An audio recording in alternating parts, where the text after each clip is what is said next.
দেলদুয়া জমিদার বাড়ি জামে মসজিদের পূর্ব দিকের অংশে আমরা লক্ষ্য করছি মসজিদের স্থাপত্যে এই যে পিলারগুলো রয়েছে বড় আকারের, দুটো দুটো চারটি, এবং উত্তর দক্ষিণে আরও।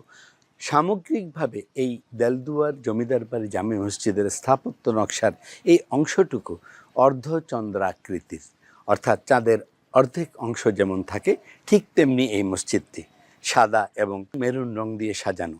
এই মসজিদের প্রায় ৩০০ বছর আগে নির্মিত, কিন্তু স্থাপত্য নকশা যদি আমরা লক্ষ্য করি, মসজিদের ভেতরে যে কারুকাজগুলো করা হয়েছে, ফুলের কারুকাজগুলো করা হয়েছে, এই যে সুন্দর করে পূর্ব দিকের অংশটুকু করা হয়েছে, সত্যিই চমৎকার। এই অংশেও কিন্তু মুসল্লিরা নামাজ আদায় করেন।